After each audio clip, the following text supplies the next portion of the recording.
I had only 23 seconds to decide whether I was still a husband or already a witness, and the strange part is that nothing about that night looked dangerous at first.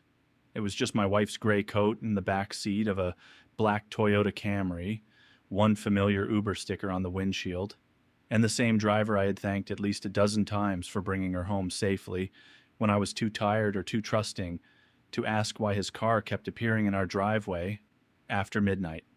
My name is Grant Mercer. I am 41 years old, and until this happened, I was the kind of man people described as steady, which is a polite way of saying predictable. I work as a claims analyst for an insurance company in Boise, Idaho. I pay bills before they are due. I keep receipts in labeled folders, and I used to believe that a quiet marriage was not necessarily an empty one. My wife, Marissa, was 37, sharp, restless, and beautiful, in a way that made strangers assume she was kinder than she actually was. And although we had no children, we had built a life that looked organized from the outside.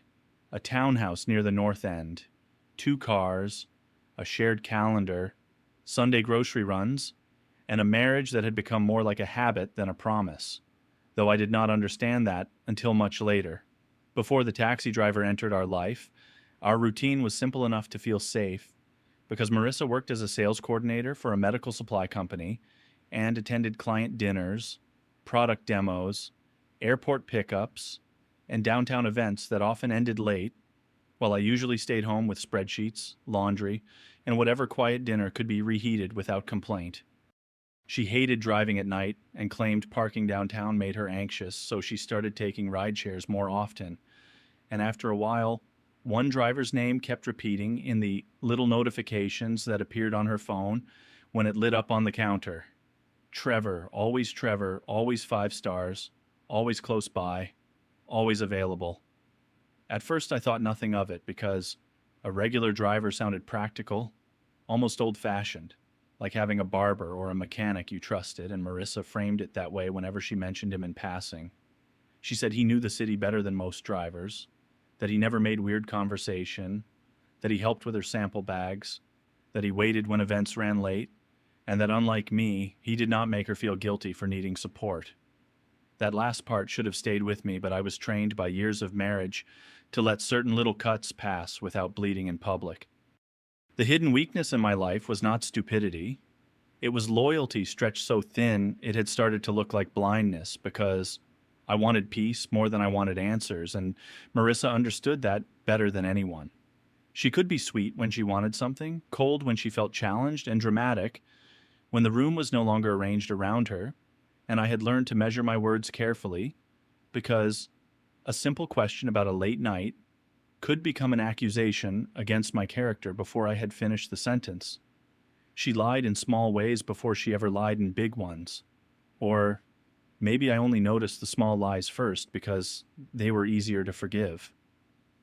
The first sudden change came on a rainy Thursday in March, when my car battery died outside my office and I opened the rideshare app to get home, only to see the map show a black Camry sitting 3 blocks from our townhouse at a time Marissa had told me she was in a meeting across town. I stared at that little moving icon longer than I should have, feeling foolish for even caring, and by the time I refreshed the app, the car was gone.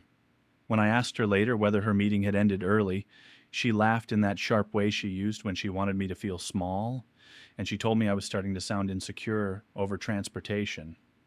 That should have been the point of no return, but it was not, because people like me can survive 1,000 warnings as long as each one arrives, wrapped in a reasonable excuse.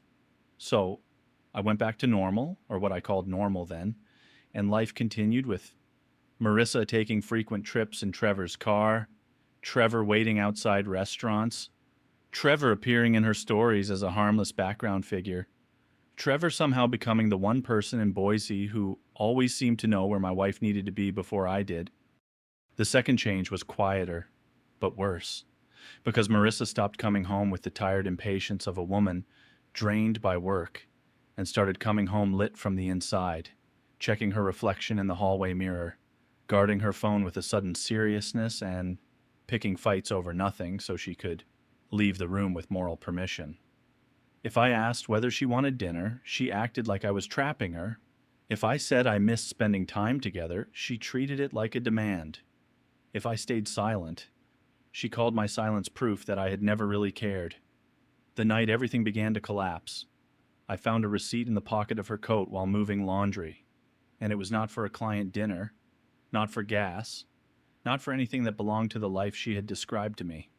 It was for 2 coffees and 2 slices of pie at a diner on the east side at 11:47 p.m., paid for with her personal card on a night she had told me she came straight home because her head hurt.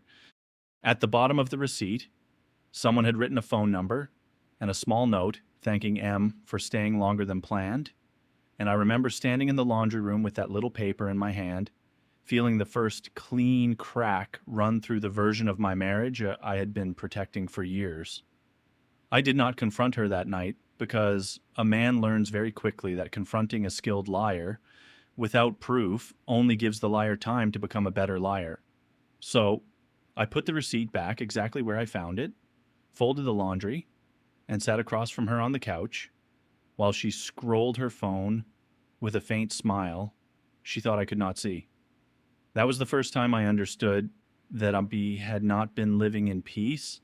I had been living in the calm before a discovery, and somewhere out there, behind the wheel of a black Camry, was the man who had been driving my wife away from me, one ride at a time.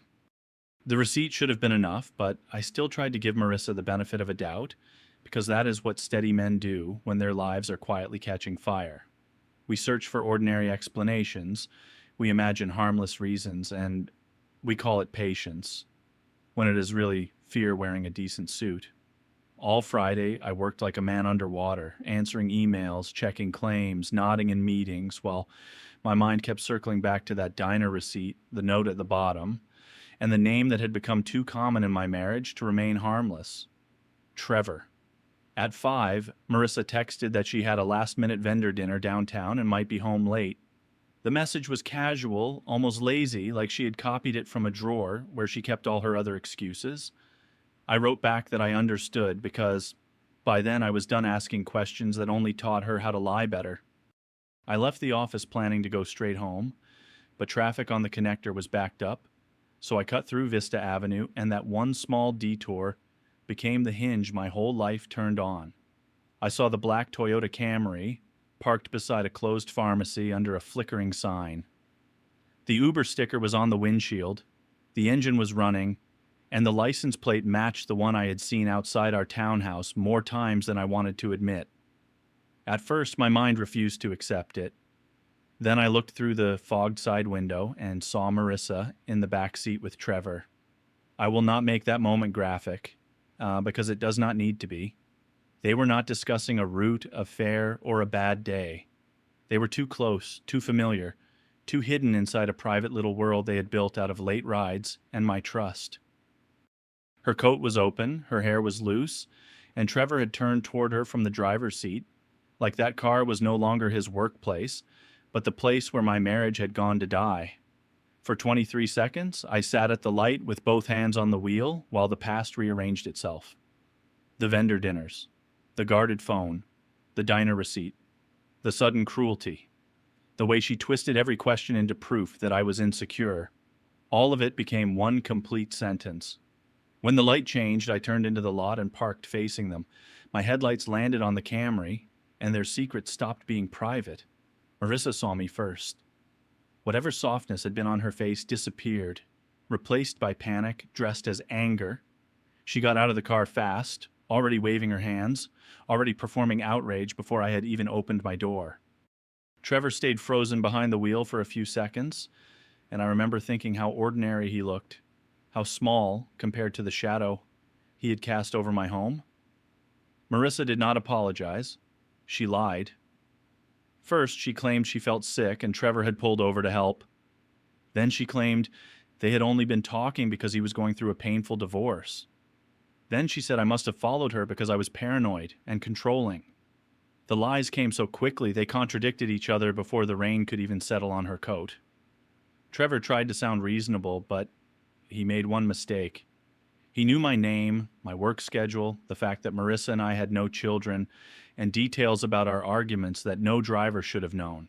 Marissa heard him reveal too much and turned on him instantly, snapping that he was making things worse, then shifting back to me with another story about him having feelings for her, while she had supposedly tried to handle it kindly.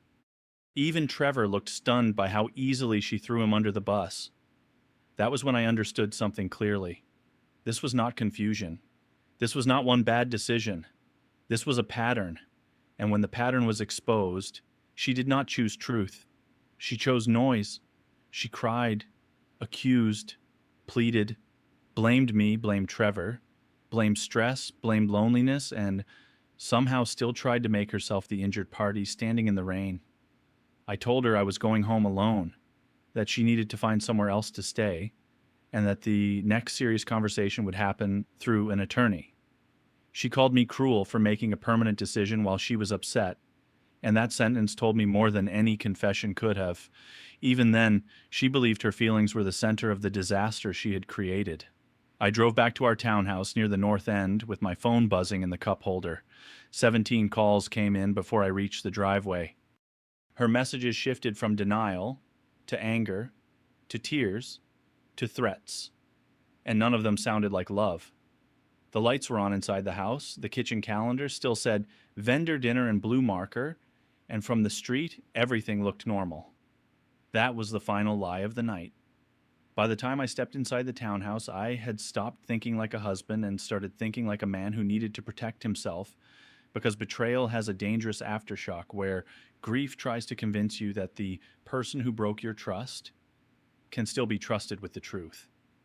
I did not pack Marissa's things, raise my voice, or make some dramatic scene in the kitchen.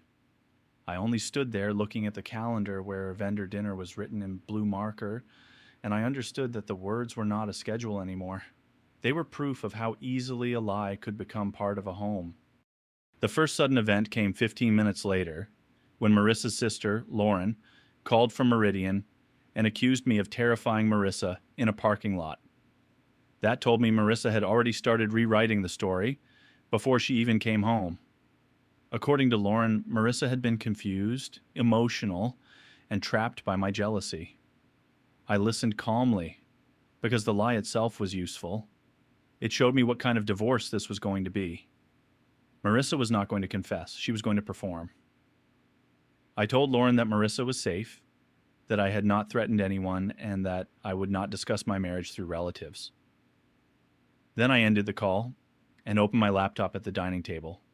I checked our bank accounts, credit cards, and rideshare charges. Some trips looked normal, but others were long waits, repeated canceled rides, odd pickups, and charges from places where Marissa had no clients. Mixed into the statements were small transfers from our joint account into her personal account, always labeled as supplies or reimbursement. Then the second sudden event hit. An email from our bank confirmed a password change attempt on our joint savings account. It had not come from my phone or laptop. I stared at the screen and felt something cold settle in me. Marissa was not coming home to tell the truth. She was trying to control the money before I could control the facts. I called the bank and placed limits on large withdrawals. While I was still on the phone, Marissa texted that I needed to stop acting crazy before I embarrassed us both. Less than a minute later, she wrote that she had made one mistake, and I was punishing her because I always wanted to feel superior. Those two messages contradicted each other, but that was how her lies worked. They did not need to fit together. They only needed to keep moving. The third sudden event was Trevor calling me from a blocked number. He sounded careful and nervous. He said Marissa had told him our marriage was basically over, that I was cold, and that we had some kind of arrangement. I asked how long it had been going on. The silence before his answer told me enough. He admitted it began with late rides, then coffee after drop-offs, then lunches, then nights when she claimed work was running late.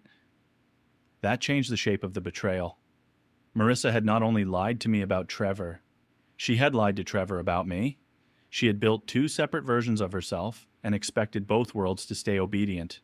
Marissa came home a little after 10, wearing the same gray coat from the Camry.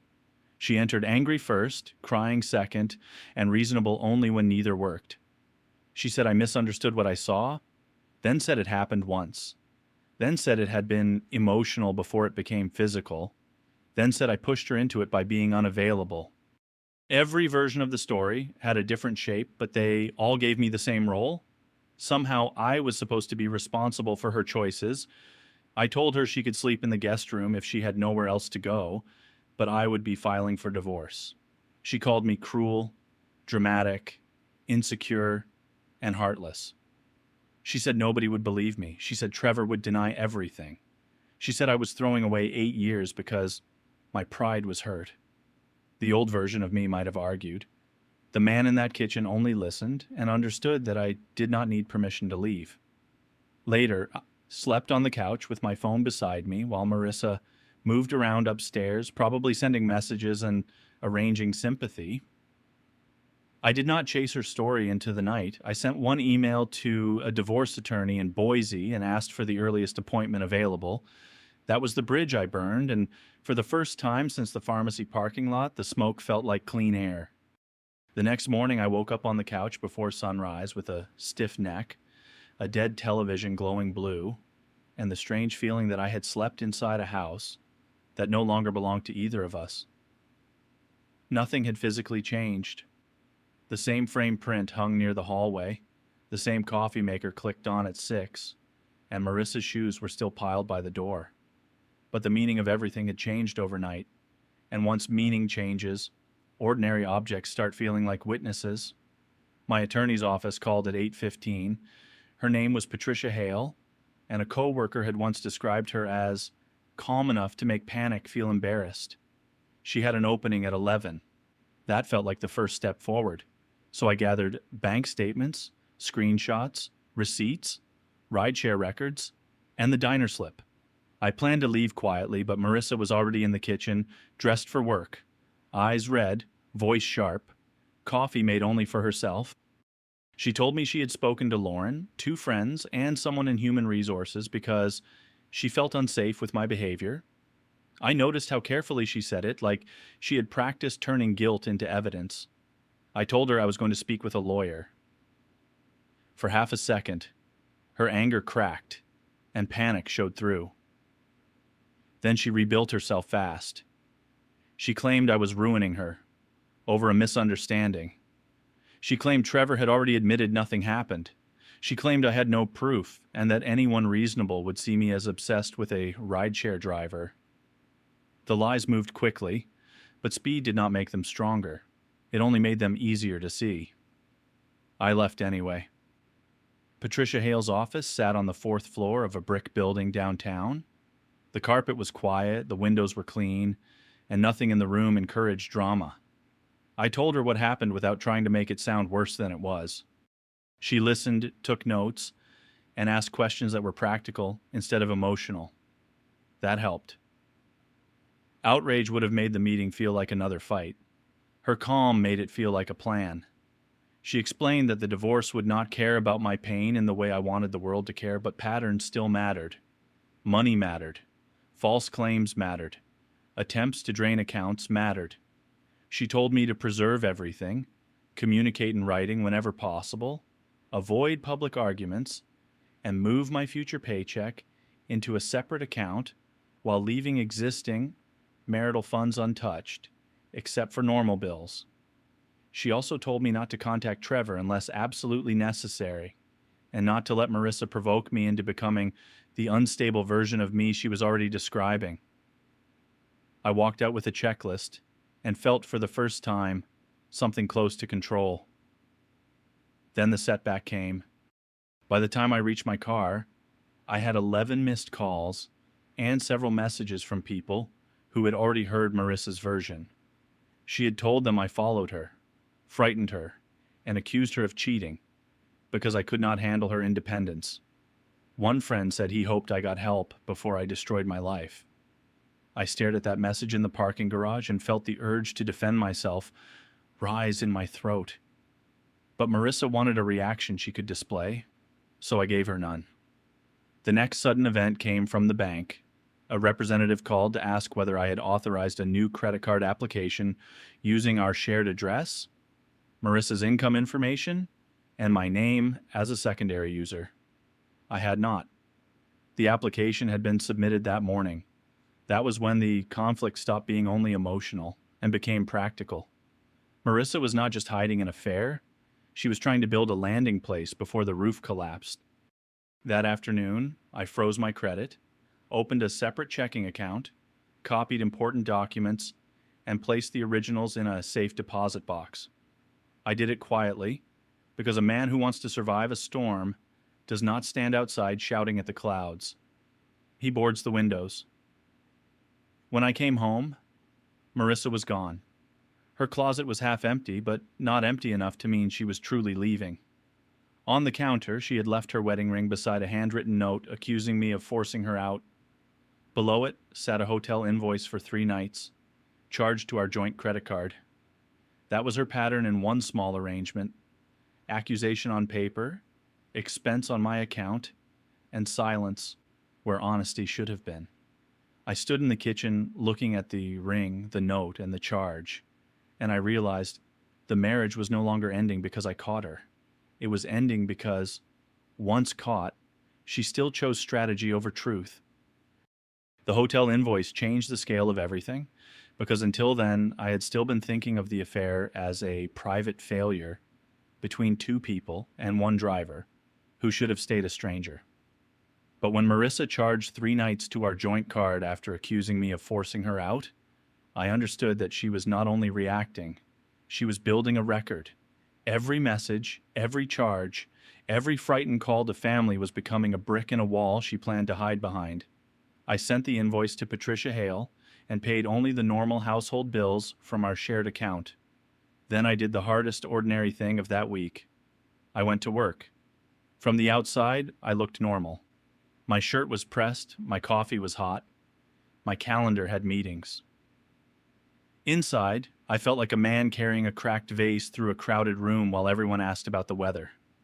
Around noon, my supervisor, Daniel Park, asked me to step into his office. He looked uncomfortable, which told me the conversation had been poisoned before I arrived. Marissa had called the main office line, asking whether I was at work, whether I had seemed unstable, and whether anyone knew why I'd been following her around town. She had not accused me directly enough to create a formal issue, but she had planted the question. That was when the conflict moved from my house into my reputation. I told Daniel the clean version. My marriage was ending, there had been infidelity, and my attorney had advised me not to discuss details. I also told him I had not threatened anyone. He respected the answer and told me to keep personal matters away from the office. I thanked him, returned to my desk, and understood that Marissa was not just trying to survive the truth, she was trying to outrun it by making me look dangerous before I could look betrayed. That evening, Trevor emailed me. His tone was careful and almost legal. He said he was sorry, that he had ended things with Marissa, and that he wanted no further involvement. Attached was a screenshot of messages she had sent him that morning. In them, she blamed him for being careless, told him to deny everything, and warned him that if he spoke to me again, she would report him to the rideshare platform. I read the screenshot 3 times. It confirmed what I already knew. Marissa did not love Trevor enough to protect him. She did not respect me enough to tell the truth. She respected control, and when control slipped, she grabbed whatever weapon was closest. I forwarded everything to Patricia. She told me not to answer Trevor and to preserve the message. That became the theme of the next few days. Preserve the evidence, preserve the money, preserve my calm, preserve the version of myself that could look back later without shame. The midpoint came on Wednesday, when Patricia called me into her office. She had reviewed the statements, messages, hotel charge, credit application, and Trevor's email. She said the divorce itself should be straightforward because we had no children and limited shared assets beyond the townhouse. But Marissa's behavior created risk. If she kept claiming fear or instability, the case could become uglier. Patricia advised filing quickly and asking for temporary financial boundaries. I signed the paperwork that afternoon. It was strange how little ceremony there was. 8 years of marriage became forms, dates, addresses, legal names, and black ink. I expected my hand to shake. It did not. Maybe grief had become structure. Maybe dignity was finally standing up after years of being asked to sit quietly. When Marissa was served at the hotel, I was not there. I only knew because my phone erupted minutes later. Her messages shifted from outrage to tears to blame to threats. She accused me of humiliating her, abandoning her, and destroying the only person who had ever loved me. Then she said she wanted to come home so we could talk like adults. Then she said I would pay for making her look bad. I did not answer. That night, I sat alone in the townhouse and realized the story had become bigger than an affair in a taxi car. It was about the life I had built around avoiding conflict, the silence I had mistaken for maturity, and the price of letting someone else define reality because arguing felt exhausting. Marissa wanted freedom with a safety net, betrayal without consequences, and sympathy without honesty. What she got instead was a husband who finally understood that peace without truth is only a prettier kind of prison. The first week after filing felt less like freedom and more like standing in a quiet room while the ceiling slowly cracked. People think a decision brings relief, but the truth is that a decision only gives pain a direction. I had chosen divorce, but I still had to wake up in the same townhouse, pass the same photos on the wall, and make coffee in the same kitchen where Marissa used to complain that I bought the wrong creamer, even when it was the one she had written on the list. Patricia filed for temporary financial boundaries, and for one day, it felt like progress. Marissa could not drain the joint accounts, open new shared credit, or charge hotel rooms without consequence. That was the step forward. The setback came the next morning when I received a notice from the Homeowners Association about a noise complaint and possible domestic disturbance at our address. I had been alone in the house that entire night. Marissa had not been there. Someone had made a report anyway. I called Patricia before responding. She told me to say only that I disputed the complaint, that no disturbance occurred, and that all further issues could be documented in writing. Her advice sounded simple, but it required swallowing the human urge to shout that I was being framed by the woman who had betrayed me. I did not shout. I wrote a calm reply, saved a copy, and hated how adult survival sometimes looks exactly like silence. Then Lauren arrived at the townhouse without warning. She stood on the porch with a folder in one hand and Marissa's anger on her face. I did not invite her in. She told me Marissa needed clothes, documents, and personal items, and that I had no right to keep her from her own property. I explained that Marissa could arrange a supervised pickup through our attorneys. Lauren accused me of being cold. I told her cold was not the same as careful. She did not like that answer, but she left. 2 hours later, Marissa posted online for the first time. She did not name me directly, but everyone knew. She wrote about emotional control, fear, and finally choosing herself.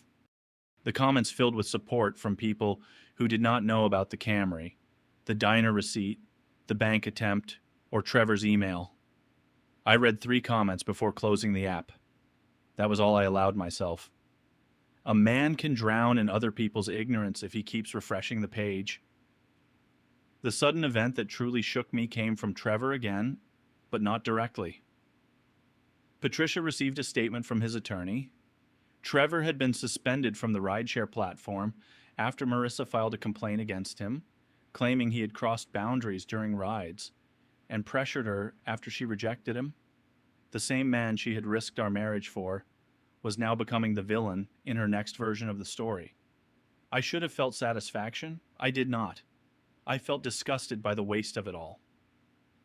She had turned affection into secrecy, secrecy into lies, lies into accusations, and accusations into collateral damage.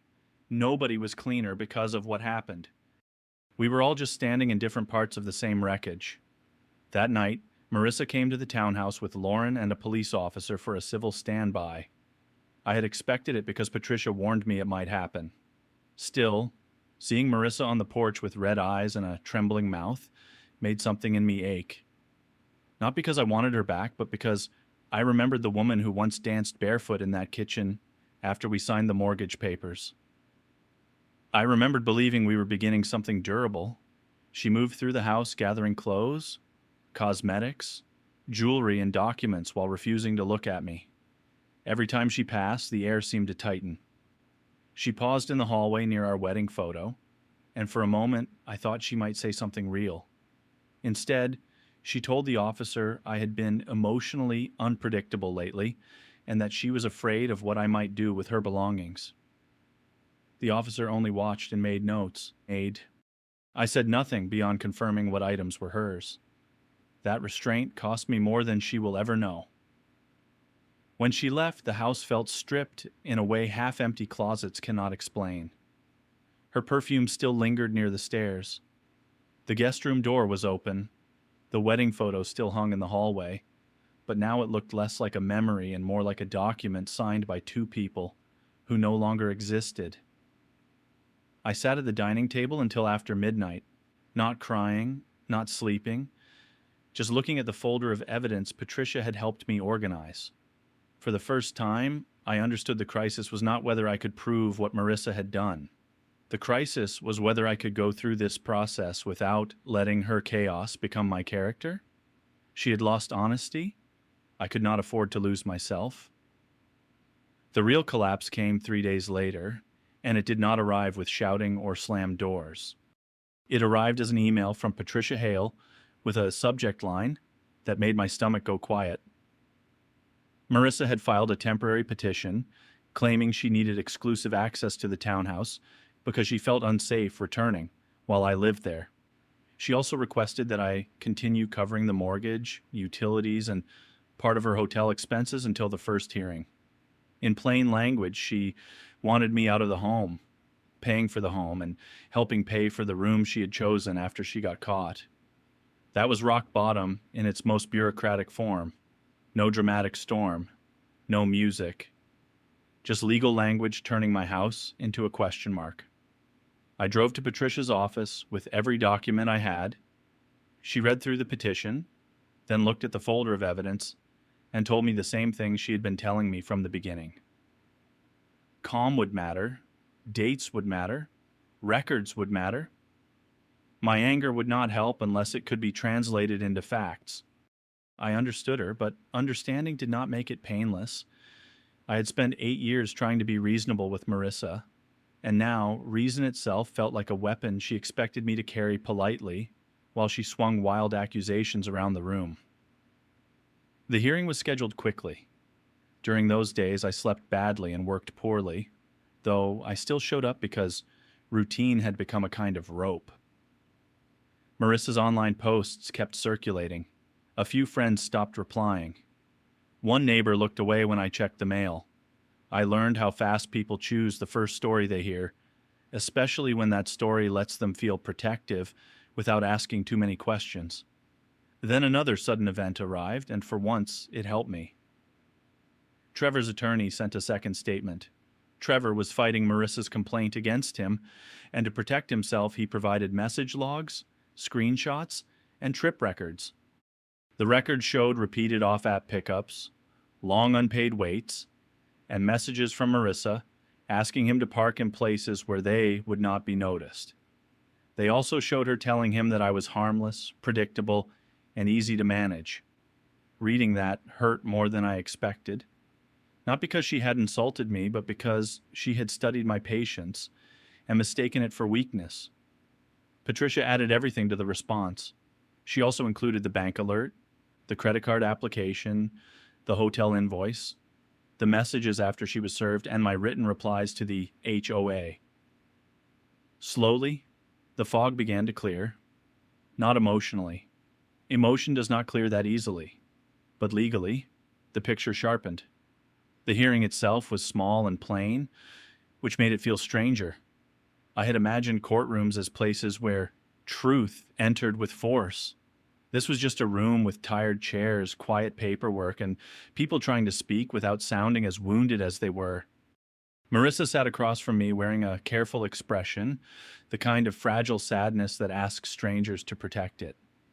Lauren sat behind her. I sat beside Patricia with my hands folded and reminded myself not to look like a man begging to be understood. Marissa's attorney described me as controlling, suspicious, and emotionally unpredictable. He said she had been forced to leave the home after I confronted her in a public place. He mentioned no affair, no taxi, no block number call, no attempted password change. For a few minutes, I felt reality slipping again. It is a terrible thing to hear your life summarized by someone paid to remove the parts that explain it. Then Patricia spoke. She did not attack Marissa's character. She did not call her names. She simply laid out the sequence: the receipt, the parking lot, the conflicting explanations, the calls to my workplace, the bank activity, the credit application, the hotel charge, Trevor's records. The complaint Marissa filed against Trevor only after he became inconvenient. One fact after another landed in the room with a dull, steady weight. Marissa began crying before Patricia finished. I do not know whether the tears were real. Maybe some were. People can be guilty and still hurt. That was one of the hardest truths I had to accept. Her pain did not erase mine, and mine did not require me to rescue her from the consequences of her choices. The judge did not give her exclusive access to the townhouse. He ordered both of us to avoid harassment, keep communication in writing, preserve financial records, and follow temporary spending limits. Hotel expenses would not be my responsibility beyond normal marital obligations already in place. It was not a victory in the way people imagine victory. Nobody clapped, nobody apologized, but I walked out still allowed to live in my own house, and that was enough for that day. In the hallway, Marissa looked at me as if she expected one final conversation. There was a time when I would have given it to her, because silence used to feel cruel to me. That day, silence felt honest. I walked past her with Patricia at my side, carrying a folder that no longer felt like evidence of a ruined marriage. It felt like proof that I was still standing. After the hearing, I thought Marissa might finally slow down, but people who survive on control rarely stop when control fails. They usually reach for spectacle. 2 days later, she asked through Patricia whether we could meet at the townhouse with both attorneys present to discuss a possible settlement. On paper, it sounded reasonable. In reality, I knew Marissa well enough to understand that reasonable was just another costume she wore when hysteria had stopped working. The meeting happened on a Thursday afternoon at my dining table. Patricia sat beside me with her folder open. Marissa sat across from me in a cream-colored coat I had bought her 3 Christmases earlier, looking composed in the fragile way someone looks composed when they have spent the morning practicing expressions in a mirror. Her attorney spoke first, suggesting that we avoid further embarrassment, sell the townhouse quickly, divide the proceeds, and allow both sides to move on with dignity. The word dignity nearly made me laugh, but I kept my face still. Then Marissa changed the temperature in the room. She said, through her attorney at first and then in her own trembling voice, that she wanted a chance to explain the emotional loneliness that had led her into a confusing attachment with Trevor. She described it as a mistake, a lapse, a symptom of neglect. She avoided the word affair like it was a pothole. She avoided the word lie like it was a locked door. Every sentence tried to turn her choice into whether, something that had happened around her instead of something she had done. Patricia did not interrupt. She let Marissa talk herself into the open. That was Patricia's gift. She understood that some people reveal more when no one stops them. Marissa said Trevor had taken advantage of her vulnerability. She said I had become distant. She said the parking lot looked worse than it was. She said the bank attempt was misunderstood. She said the credit application was only meant for emergencies. She said the hotel charge was necessary because I had made the home emotionally unsafe. One by one, the explanations lined up badly, like furniture shoved in front of a collapsing wall. Then Patricia placed Trevor's message records on the table. Marissa went silent, Not sad silent, calculating silent. The records showed her asking Trevor to wait after rides, asking him to avoid the townhouse cameras, asking him not to mention certain evenings, and telling him I would never check anything because I hated conflict. There it was in black and white, the private name she had given my patients. Not kindness, not trust. Conflict avoidance. She had not misunderstood me. She had measured me. That was the climax for me, though it did not look like one from the outside. No one shouted. No one stormed out. I simply looked at the woman across from me and felt the last thread break without drama. For weeks I had been reacting to her lies. In that moment, I stopped reacting. I understood that my job was not to make her admit the truth. My job was to stop giving her lies, a place to live. Marissa's face hardened when she realized tears would not move me. She accused Trevor of editing the messages, accused Patricia of twisting everything, and accused me of enjoying her humiliation. Her voice rose, then cracked, then rose again. She said I had turned everyone against her, even though most people had heard her version first. She said I had never loved her properly, even though I had loved her patiently enough to become blind. She said I was cold, and for the first time, I did not hear it as an insult. I heard it as freedom from being handled. I told Patricia I was ready to proceed with the divorce, sell the townhouse if necessary, divide what the law required, and end all direct contact. I did not say it to punish Marissa. I said it because there was nothing left to negotiate emotionally. The marriage was no longer wounded. It was over. Marissa stared at me like she was seeing a stranger, and maybe she was. The man she knew would have softened when she cried, explained when she accused, and apologized just to calm the room.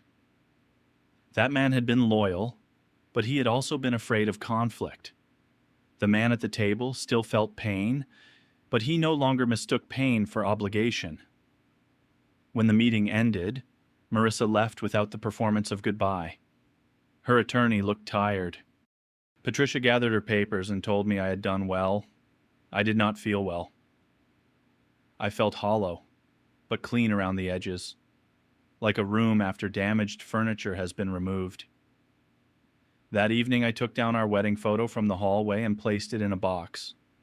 Not out of anger, but because some objects cannot stay on the wall after the truth has changed the house. The weeks after that meeting were quieter, but not easier. Silence can feel like peace from a distance, but up close, it has its own weight.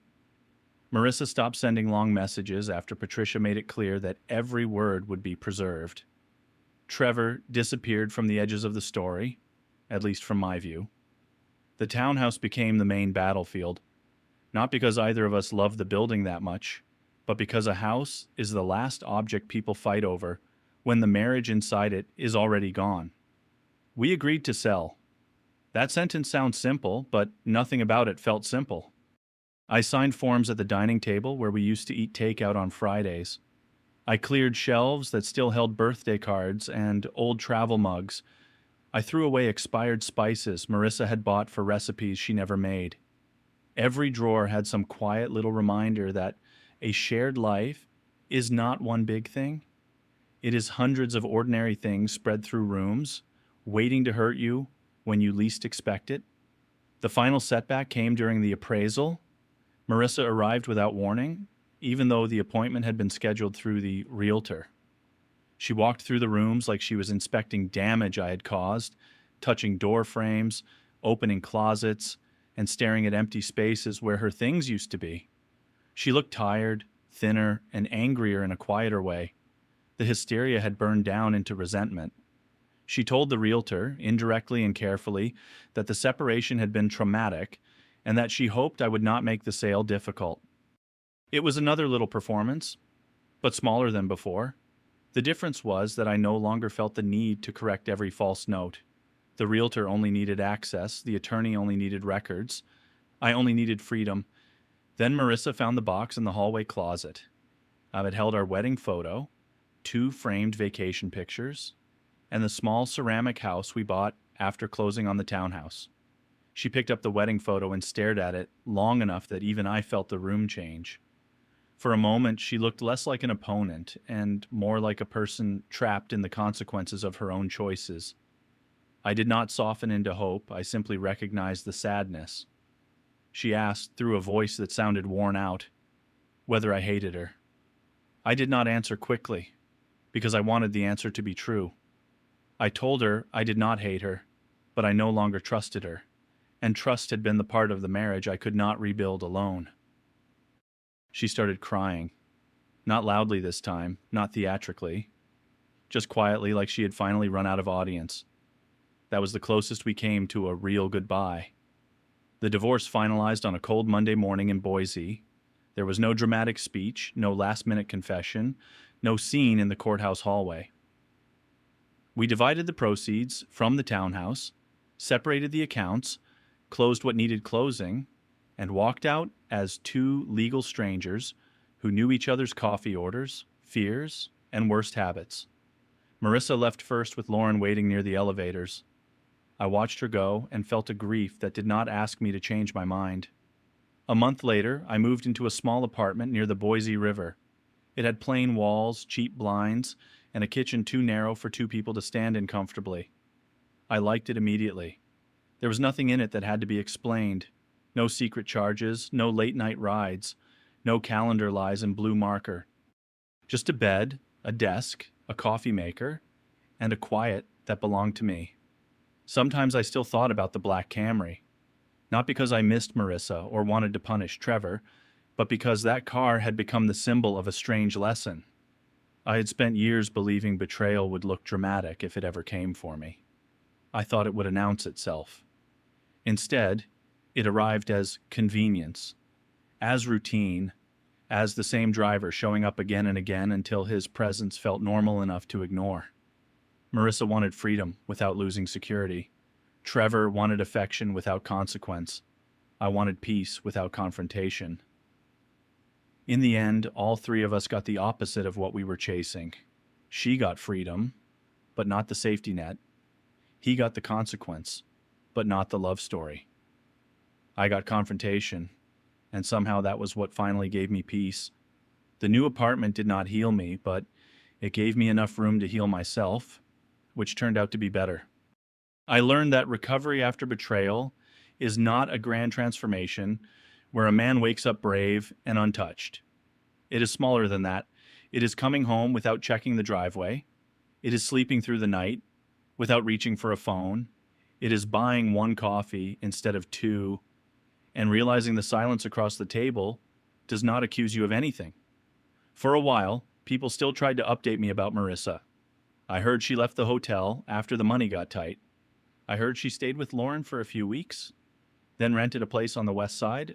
I heard Trevor lost rideshare work for a while after their complaints and statements collided, though I do not know what finally happened to him. I did not ask. That was one of the first promises I kept to myself. I would not spend my new life studying the wreckage of the old one. Marissa emailed once about 6 months after the divorce. Patricia was no longer necessary by then, so the message came straight to me. It was not the clean apology I once imagined, and it was not another attack either. It was tired, uneven, and full of almost accountability. She admitted she had lied more than she needed to, then blamed fear for most of it. She admitted Trevor had not forced anything, then said she had felt invisible in our marriage. She said she wished the ending had been gentler, as if gentleness had been waiting somewhere, and both of us had simply failed to pick it up. I read the message twice and did not answer that night. The old Grant would have replied immediately, carefully, kindly, trying to make her feel less ashamed, so I could feel less guilty. But I was not that man anymore. The next morning, I wrote a short response saying I hoped she found peace, but I was not available to revisit the marriage. I did not punish her. I did not comfort her. I closed the door without slamming it. That was the real resolution, not the divorce decree, not the sale of the townhouse, not the moment I caught her in the Camry. The real ending came when I no longer needed her to understand my pain in order for my pain to be valid. For a long time, I thought closure meant receiving the truth from the person who hurt you. Now I think closure is accepting that some people will only tell the truth when lying stops helping them, and by then you may no longer need it. I still drive past that closed pharmacy sometimes when work sends me across Vista Avenue. The sign has been replaced. The parking lot has new lights. Nothing about it looks historic or important, and that feels right. Most life-changing places do not know what happened there. They just keep holding rain, headlights, and ordinary traffic, while people inside passing cars become different versions of themselves. I learned that loyalty without boundaries becomes permission, that calm without honesty becomes silence, and that avoiding conflict does not prevent pain. It only delays the moment when pain finally introduces itself. I do not hate Marissa. I do not wish harm on Trevor. I do not think of myself as a hero. I was just a man who trusted too long, saw too much, and finally chose not to abandon himself in order to keep someone else comfortable. The final paradox is that Marissa used those rides to escape a marriage she claimed was trapping her, but the taxi car became the place where her lies had nowhere left to go. I spent years trying to keep peace by staying quiet, but peace only arrived after I stopped protecting the quiet. If there is any advice in my story, it is this. When the facts are standing in front of you with their headlights on, do not argue with them just because the truth is going to hurt. Let it hurt, then let it free you. So, that's my story. If you've made it this far, thanks for listening. If you liked my story, then subscribe to my channel, give it a like, and write in the comments where you watch me from, or whatever you want. Bye-bye.